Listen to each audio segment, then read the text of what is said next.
Hey guys, welcome to Tyson's Fitness Tips podcast. If you want to lose weight, increase your energy, improve your health and fitness, and look your best, then you have come to the right place. My name is Tyson Brown. I'm a personal trainer, and my job is to help you transform your body by sharing with you the most up-to-date information on health and fitness. I'm going to distill it all down for you into bite-sized actionable steps that you can take immediately to see results quickly. Now, every Tuesday and Thursday, you can expect a brand new episode, which will be a mixture of interviews with top experts from around the world in the fitness space, and as well as solo episodes from myself, sharing with you exactly what action steps you need to take to transform your health, your body, and your life. Also, don't forget to listen all the way to the end of the show, because in the middle, I'm going to share with you a time-saving tip, and it might just be a game changer. I know you're short on time, and this one can save you a lot of time and a lot of energy. So, let's get into the show.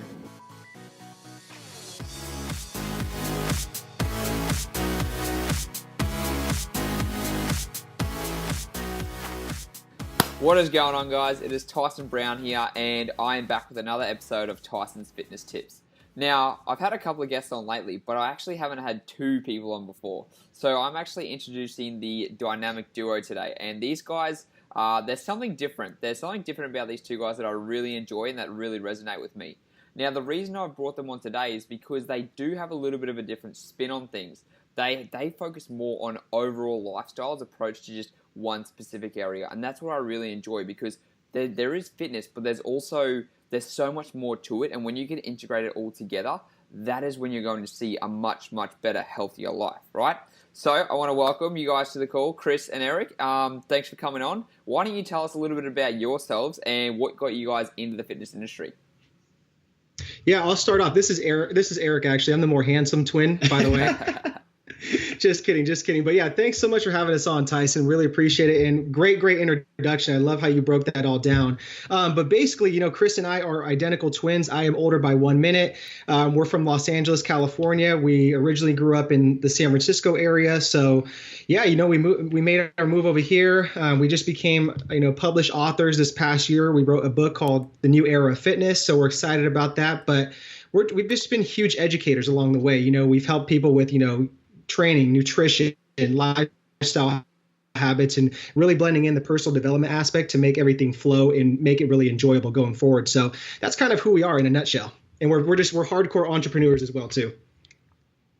Awesome. And so that's the big thing too. Like, you guys, so I do have some entrepreneurs who listen to this show, and incorporating health and fitness is such a big part of it. Isn't that right? Absolutely. Yeah, we like going by the 4 pillars of the good life. So it's health, wealth, love, and happiness. So health is huge. You have to have health in order to enjoy the rest of those pillars of life. Exactly. I like how you said health, wealth, love, and happiness, and how you said health first, because without health, you've got nothing. Exactly. And so what got you both into personal training? Like, so, you're both doing this, you're both in the same area. Like, how did you both say, okay, you know what, this is what we really want to do? Yeah, so I think what got us started was, I want to just travel back a little bit to give your guys' listeners some context. So we lost our father at 18 years old, and that was basically like the latter 6 months of high school. So, we went through a dark time for about 3 years to where we didn't know what we were doing. We had a lot of anger inside of us. We were just mad at the world. And I think what really kind of opened that light out was, first personal training, and connecting with people in person. We knew we had a gift of just, connecting with people, helping them out, helping them achieve their goals. And there's something like gratifying about that with helping people out. So I think that was probably the very first thing that really got us into personal training, was looking for something to kind of alleviate that pain that we lost our father, and being able to connect with people, on a face-to-face level, get them results, add value to their life, because it would turn around and add gratitude to us. Right. Okay. Wow. That's a really powerful thing that you got. Like, it's good to see that you're actually doing something that's so powerful to you guys too, and so important, Absolutely. And, yeah.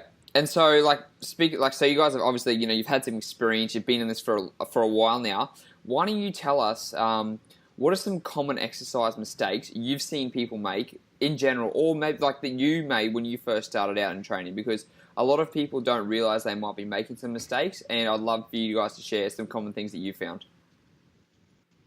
Sure. So, I would love to sit here and say that, I have my top 3 exercises that I see like wrong perform in the gym or something like that. But I want to give some more value to your listeners. And I think that just beyond even looking at like, say, somebody's doing a squat form wrong or a deadlift or a bench press wrong, I think it's so much more important to sit there and just so many people are focusing on, the big rocks within exercise and in nutrition, right? They're focusing on what, meal timing, supplements, nutrient timing, what the next like magic food is, and like some of those things are important. And I'm not going to say they're not, but I think just some of the common mistakes I see is too many people focusing on that, right? Instead of focusing more on the smaller type of rocks, like creating habits, creating systems around your lifestyle, trying to blend this all into a lifestyle, trying to go out on your social life and keep your relationships. So I think all those things are so much more important than the bigger rocks that I talked about. And that's just some of the common things I see, the common mistakes. People are trying to micromanage so many things within their fitness, whether it's nutrition, training, whatever it is,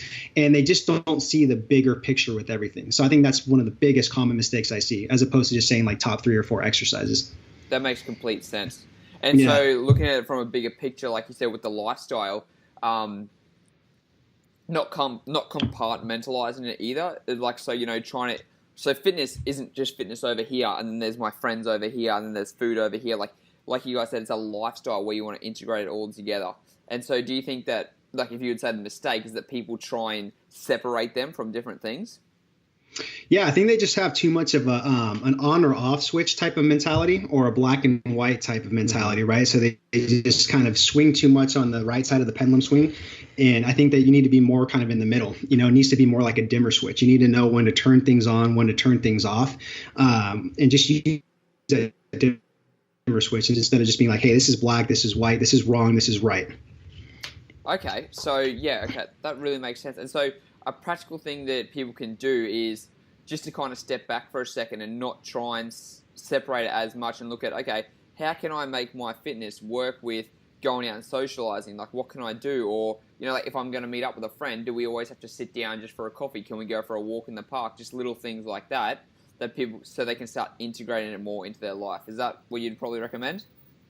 Absolutely. Yeah, because I think too many people just they look at, under fitness in a microscope, where it's like, oh, I have to just train, I have to eat, and they about all those other important things in life, relationships, going out and traveling, being with family, going out to social functions. There's so many bigger things in fitness, and it's like, at some point, if you want to be successful within your fitness journey, you're going to have to learn how to blend that into a lifestyle, or else you're going to be very unhappy. You're not going to enjoy the process, and you're always going to be looking at the end product.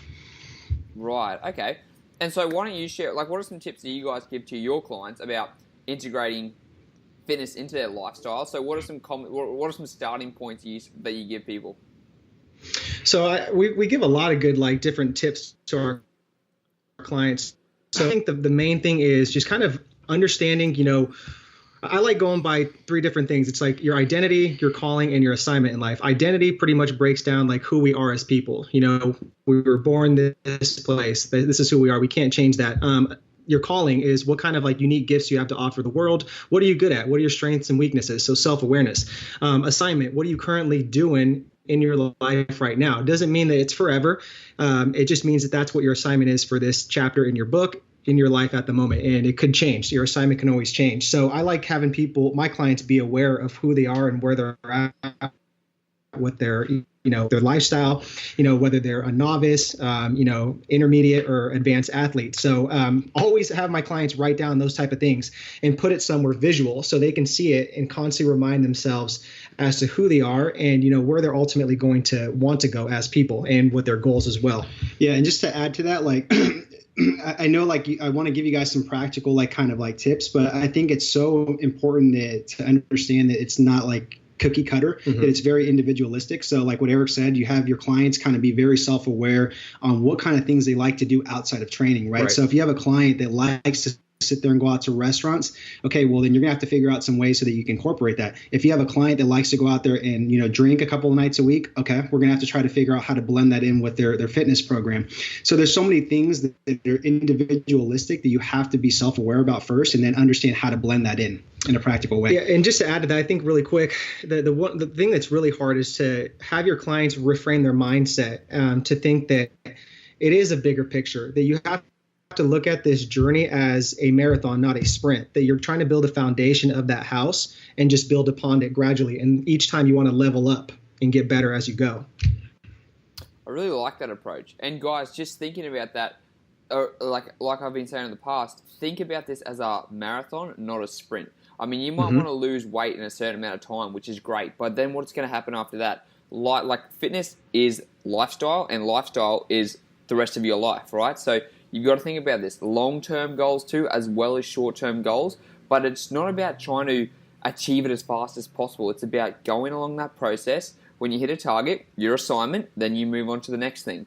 So when we talk about goal settings, like you guys call it, like I guess your assignment, which is a very cool thing, but your assignment's going to change over time, guys, like they just talked about. So I think that's a really key important thing, just to think about what is your assignment, write those things down, and then put them somewhere where you can see them every morning. And then you know what you're going to have to do though? This is what happens to me. If I've got a vision board over next to me, I might see that vision board for a couple of months, and then it kind of just it gets in the background. So you've got to move it. You've got to move those things. So next time, maybe it's over here because it's easy for something. It's like a note on the fridge. If you leave it on there for a while, it's just going to become it's like white noise. So you've got to move that to be able to be in front of you. So this week you might have it in front of you. Next time you might have it on your door on the way out. Because when you do those things and you change it up, it's always going to be there, constantly reminding you in your head and helping you achieve your goals. Absolutely correct. Now, I like how you guys have been talking about this as opposed to just the fitness side of things, so it sounds like you're talking more about the mindset. So why do you feel like mindset is such an important thing in, like, just overall, like in our health and fitness, in our lifestyle? Why is mindset so important? Yeah, I think mindset's so big, and I think it's just going to become even bigger, just because if we look back like at the past decade or even longer than that, everyone was just so focused on body image, right? How do you grow your chest? How do you grow your arms? How do you grow your quads? How do you look like Arnold? Yeah, so I mean that stuff's all great, you know what I mean? And that's why we go to the gym, right? To try to really like emulate those type of things to enhance our body. But at the end of the day though, what a lot of people are doing is they're leaving out their mind, and their brain is just like a muscle. It needs to be worked out just like you work out your muscle in your bicep or in your chest, right? So I think a lot of people need to understand that you have to give your brain a mental workout because it becomes sharper, quicker, and more nimble, right? So I think a lot of people are kind of just overlooking the whole aspect of the mentality thing. And a way to do that is a couple of things that some of your audience can do is I'm a big believer on creating a morning routine to kind of get your mindset ready for the day, right? So a couple things you can do with that is, like you said, have a visualization, like you have your vision board. I think that's great right there because you look at that right there in the morning, that primes your mindset to, hey, I'm going to get after it right now. I'm going after my goals. A couple other things you could do is just, some silence by yourself, just reflect on what the day's going to come. Meditation. I think that you could read in the morning. I think you could even exercise in the morning. You can journal in the morning. You can express gratitude. I think all that stuff is giving your brain a mental workout to get ready for the day so that you can tackle, your guys' workout, your nutrition, your goals, your business, your job, your relationships, whatever it is. Really cool. All right. So guys, just recapping really quickly, he shared a lot of really good tips there. So you might want to replay this one again. But however, what you don't want to do is overwhelm yourself with all these things too. Obviously, what you guys are doing have built up over time, right? So it's starting, we'll talk about habit building, starting with one thing in the morning. Whether it be, reading something educational that's going to stimulate your mind, having a gratitude journal. Like I said, I've got the, at the moment, it's called, have you guys seen the 5-minute journal before? Absolutely. We got it too. Yeah. And so like doing that, that can be one simple thing you guys can do in the morning. It literally takes 5 minutes, and then you build upon that over time. So like you said, it might be a little bit of fitness. So you might say, I'm going to start off with a fitness journal, with a 5-minute journal for the first week and a half, and then maybe do 60 seconds of exercise just to get yourself primed for the day.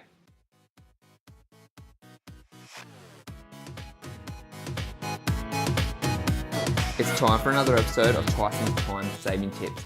Today we're in the gym and we're talking about getting more done in a shorter amount of time. Now I know sometimes, waiting 60 seconds between each exercise can, it adds up over time. There's only so much work you can get done. But that's where the power of supersets come in. Now supersets is doing exercises back to back with minimal or no rest. So this means you pair up either 2 or 3 exercises together. You do all of those at the same time, so you would go one after another, and then you would have a rest. The reason this is so beneficial is because you can get more volume done in a shorter amount of time, which is going to save you a lot of time in the gym and help you get more done. And you can do this a couple of different ways. Number one is alternating supersets. So with alternating supersets, what you want to do is you want to alternate 2 muscle groups together. So let's say you're working your upper body today and you want to alternate your chest and your back. So you could do a set of 10 for the bench press and then a set of 10 for the bent over rows as soon as your chest is resting. So you'll do 10 reps, jump up, walk straight up to the barbell and do 10 bent over rows. Your chest is resting while you do the rows, your back is resting while you do the bench press. You give yourself a minute rest and then you go again. So you're getting more volume done in a shorter amount of time and you're having less rest periods. Another way you can do this is by doing the same muscle group. So you can superset, let's say you do bench press, then you go into dumbbell flies, then you go into push-ups, and you're getting more volume on that one specific muscle group, which is going to help keep more time and attention. It's going to help you grow bigger muscles, and you're going to get more work done in a shorter time. So think about adding supersets into your workout. I do this with a lot of my clients because sometimes they only have 30 minutes, sometimes they only have 45 minutes, and you want to maximize your time in the gym as efficient as possible. So make supersets your friend. Think about what you can do back to back to back to get more done in a shorter amount of time. Now let's get back into the episode. Now, talking about the morning routine, why don't you guys share us, like, what's each of your morning routines at the moment? Do you have different ones or do the same thing? Mm-hmm. Yeah, and this is actually really good because I think sometimes when we get the whole concept of a morning routine, people think that there's like a one way to do it, like a cookie cutter way to do it. And that's the beauty of having a morning routine, is just experimenting what works for you and what doesn't work for you. So as of late, I'll tell you what my current morning routine is. I wake up, I go downstairs, I do a light stretch for about 10 minutes just because I've been laying down all day. I get myself a good cup of coffee, and I like, medium to dark roast coffee. From there, I will come upstairs and I will read something, whether that is some sort of, published research for, training nutrition. Maybe it'll be just a book that I am reading currently, but I always want to have at least 30 minutes of good, deep reading. And then after that, I'll do my journaling assignment like you do. I use the 5-minute journal. I really like that because to me, I think that by journaling, especially gratitude, it really grounds you and it brings you back to what really matters in life. So the society we live in right now, it's just go, go, go. And it's just about me, me, me. And we can just easily get so overwhelmed by that. And we can get so stressed out by one little thing that will just throw off our entire day and our mood for that day. So I think by doing journaling and just, saying, I'm grateful for my health. I'm grateful for being able to write. I'm grateful for having a roof over my head. It really just grounds us. And it's like you snap out of it and you're like, damn, this is really true. So now, your mindset is really just in a positive state going into that day where you can be more productive. So that's what I do as far as my morning routine. Then I'll just make my bed because I can't stand my bed being messy. Very cool. And I have a lot of the similar things with him. So pretty much like the same type of thing I do. We're twins, so go figure. And see, guys, that's their morning routine. Everyone, like I said, everyone's going to have something different. So for me, first thing I do in the morning is I wake up and I go for a freezing cold shower. And you guys have seen that on my Snapchat, that every morning I'm in that shower and it's just like, boom, that's what I've got to do. It's like an addiction, right? I feel good when I do it. And so whatever you find that's going to work for you, you've got to find out what works for you, right? So you can try all these little different things and find out what works. Like, you might enjoy just sitting down, having a coffee, and thinking about, how grateful are you to be able to actually drink this coffee right now, or sitting with a roof over your head, like these are first world problems that come up for us, and we just take so much for granted. So just really, even if it's 5 minutes in the morning, guys, first thing you do is say, okay, for the first 5 minutes, this is what I'm going to do every morning for the next week, and then you build upon it from there. I really like those action steps. That was really cool. Yes. And so we're talking about the fitness. We've talked about the mindset. Let's talk a little bit about food, okay? So what you put into your body is really important because it's going to affect how you look, how you feel, and, it's such an important thing in our life. So why don't you share with us, what is your approach to food? Like, do you have a specific diet you follow, or do you integrate, like, you talk about how lifestyle, so, like, should you go out and enjoy the food? just share whatever you guys think about when it comes to food.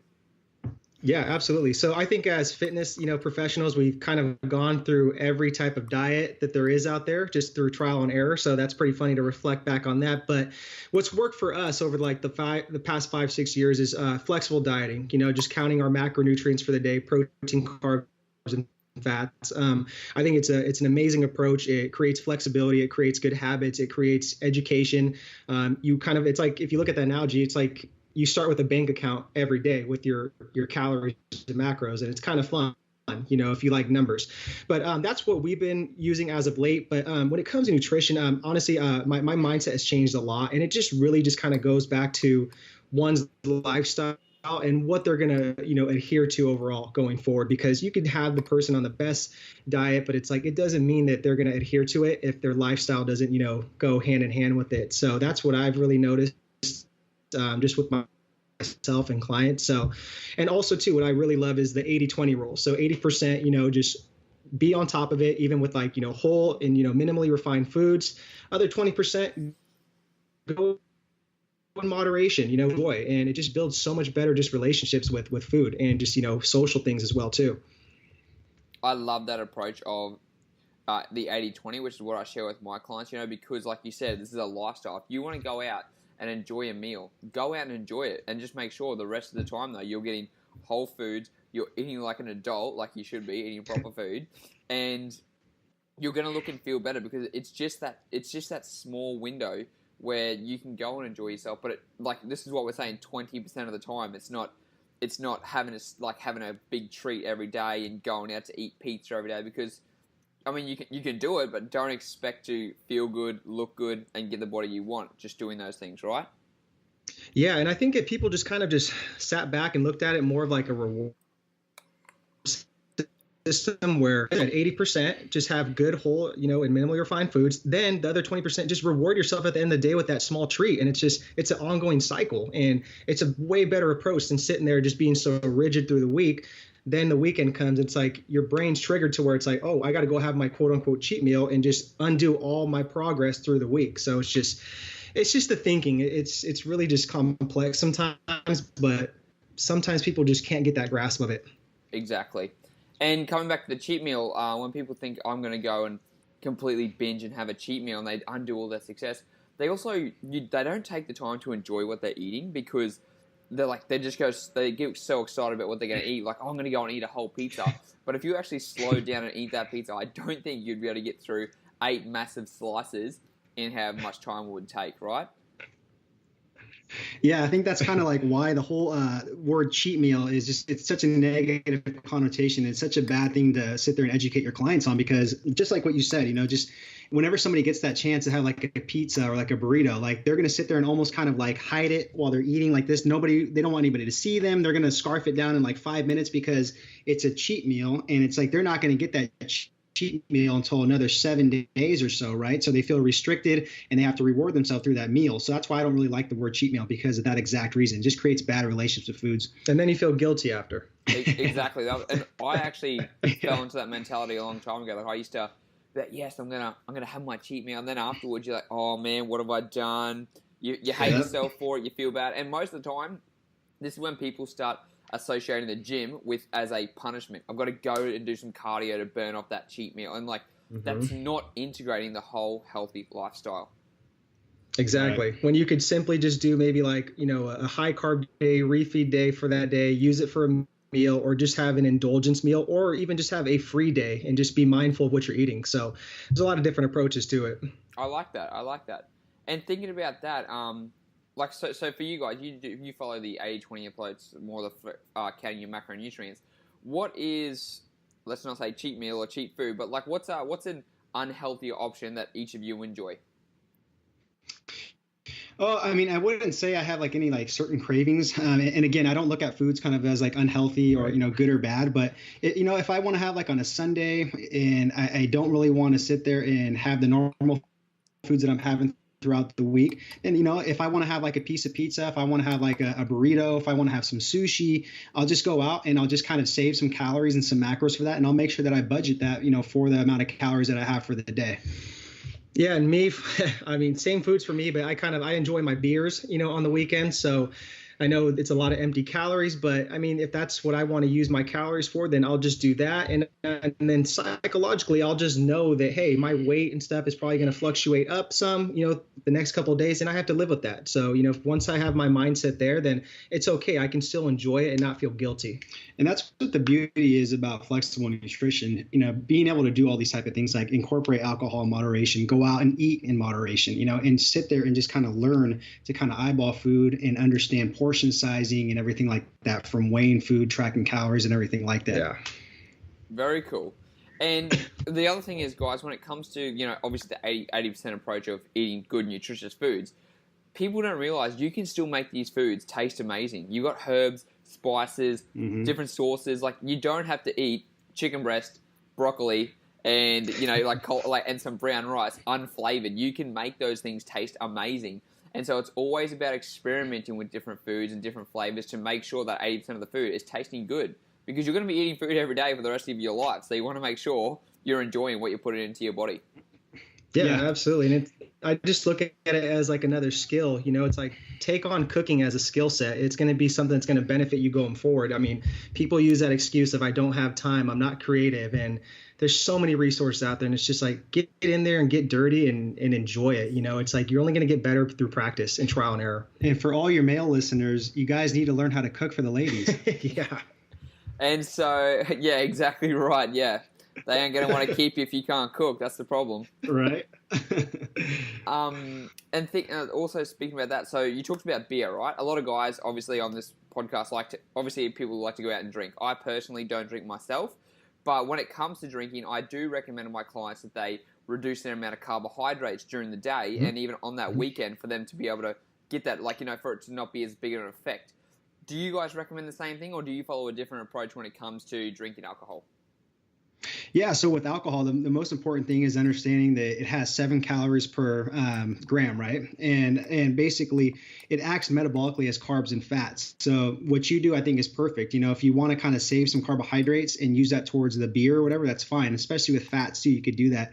And then what a lot of people do too is you could use it too for protein. But then again, if you get into the bad habit of kind of under consuming protein, you get yourself into trouble just for kind of, sitting there, not having, not being satiated throughout the day, muscle retention type of purposes, stuff like that. But if it's once a week or something like that, I'd say the most easiest and, sane way to do it is just count calories when you do it. Yeah. And don't worry about protein, carbs, and fats within it. And just to add to that too, so I've seen what clients do in the past too, is just they try to take the data that comes from like the MyFitnessPal and trust those nutrition labels when it comes to alcohol. And it's like, no, that is so far off. I mean, alcohol has quite a bit of calories, and you have to understand that. And, you have to track it right. So, take the time, figure out what your favorite drinks are, do the simple math and equation, figure out how many calories you're going to be, dispersing, whether that's carbs or fats, and just enjoy it. It's like, if you go over a little bit, I mean, so be it. You live to fight another day. It's not a big deal. Yeah. And another common mistake too is just like, you'll see somebody just, overdo it on the drinks or something like that, because those calories add up fast, right? And the second thing they'll do is they'll go out and eat. Yeah. So they'll sit there and,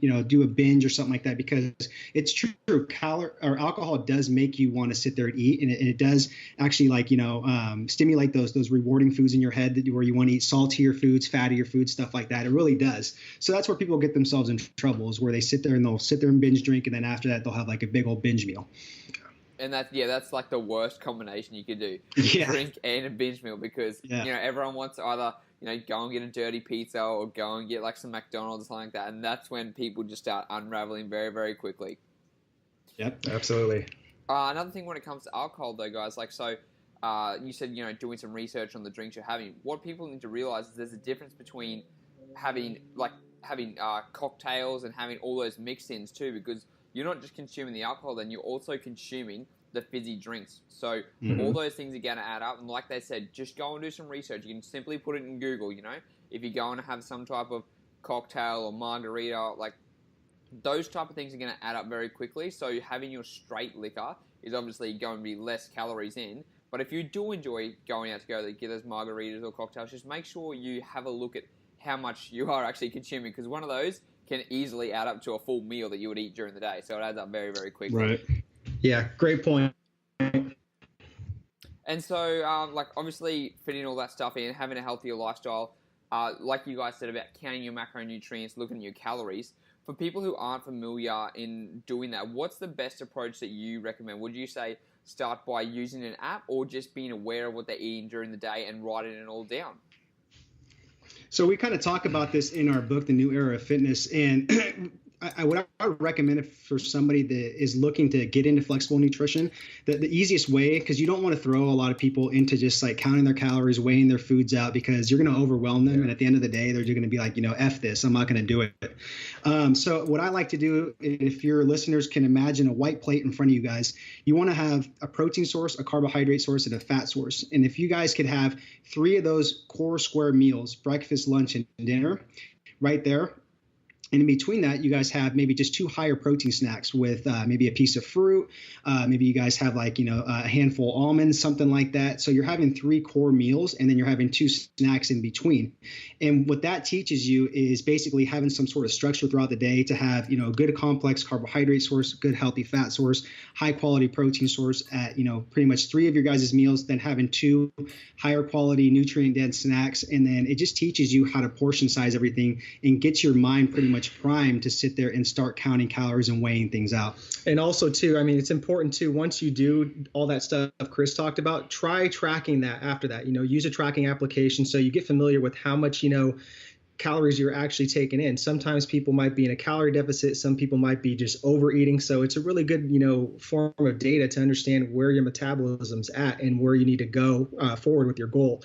So I think that's really good too when it comes to that. And just understand that it's like the leveling up I said. So you start kind of like at the beginner level.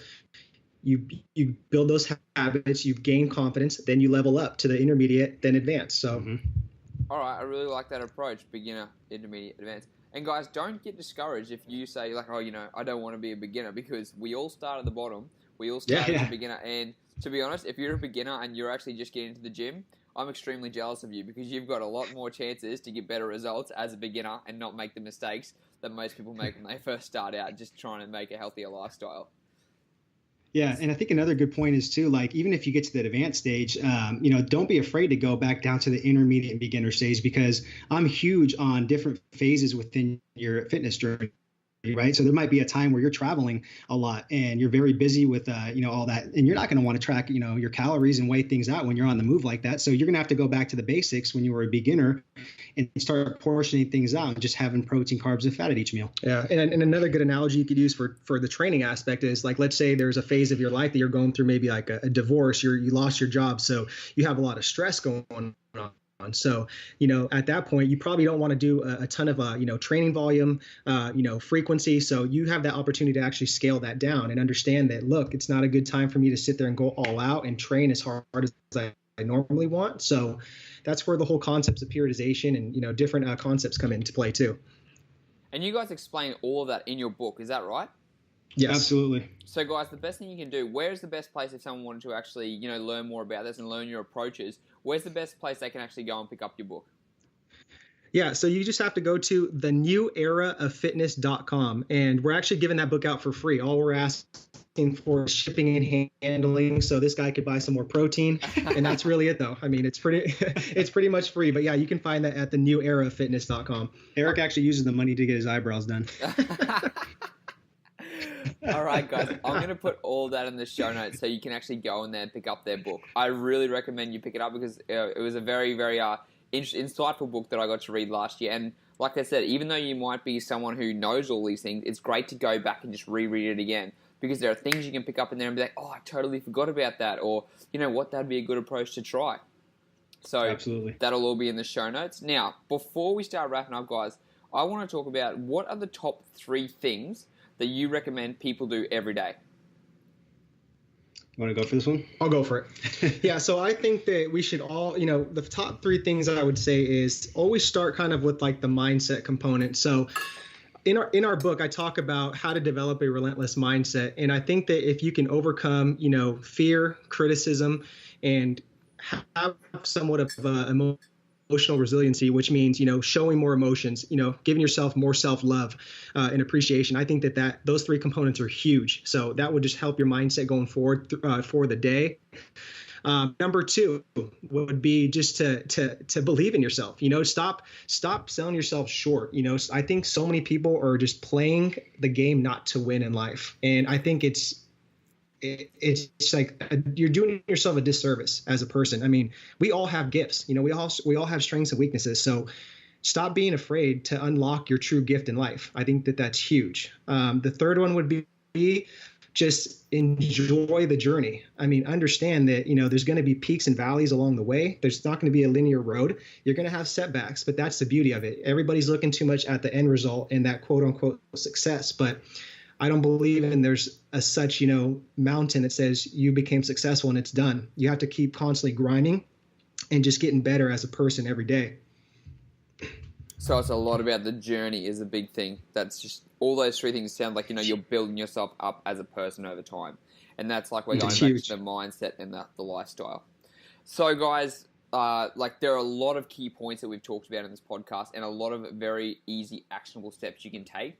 Remember, it's all about making small habit changes over time and building that foundation of the house. So everyone starts at the bottom and you've just got to build it up. Build those key core habits and keep working on it from there. Now, guys, I know you have a course coming out. Is that right? So why don't you share a little bit about it before we jump off the call, because people need to hear about this and how important it is.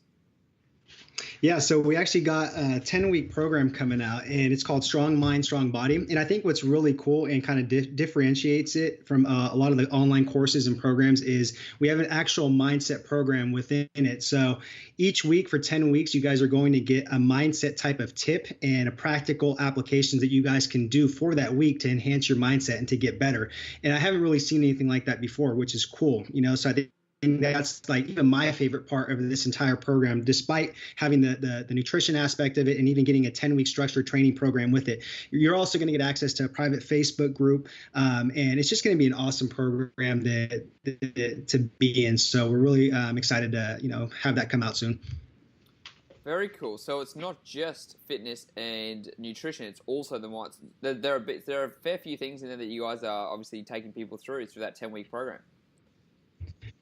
Yeah, what's cool is like I said, every single week you learn something different. So we teach you how to do like a vision board. We teach you how to meditate. We teach you how to journal. We teach you how to, develop relationships with other people, how to increase more self-love, affirmations. So it's going to be really cool learning those 10 different things every single week that you can apply right away. And it's going to enhance your life.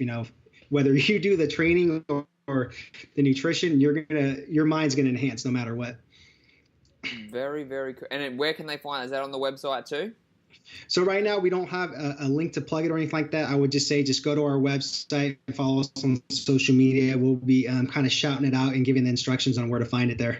All right, great. So guys, I'm going to have their website in the show notes. I'm going to have where you can follow these guys because Dynamic Duo, these are the guys, if you want not just the fitness side of things, if you want nutrition, you want lifestyle, you want that little bit of mindset, follow these guys on the daily because they're great. So I really appreciate you guys coming on today and sharing your knowledge of having a healthier lifestyle instead of just focusing just on the nutritional aspect. And I really, really hope you guys took a lot out of this. If you guys have any other questions, if you guys want anything, make sure to reach out to me. Make sure to send me an email at tyson@tysonbrown.com.au, and I'll have everything from the show notes today about the course, the program they're going to be launching, their book, their website on the show notes. So, guys, I really appreciate you coming on, and thanks a lot. Hey, thanks for having us, Tyson, and thanks for the kind words. I really appreciate it. Yeah, it was fun. It was a real honor to be on here, so thank you so much. No worries. All right, guys, that is another episode done and dusted. I hope you took some action points away from it. Make sure it's just one thing every 2 weeks that you can implement into your life, and you build that foundation. So, until next time, speak to you then. Hey, thanks for listening to the podcast. I really appreciate it. Before you go, can you please do me a massive favor and share this podcast with one friend or family member who you think would benefit from listening? All you have to do is open up your podcast app, click on those 3 dots next to the episode and click on share episode. Then you can text or email it to that friend or family member and tell them to check it out.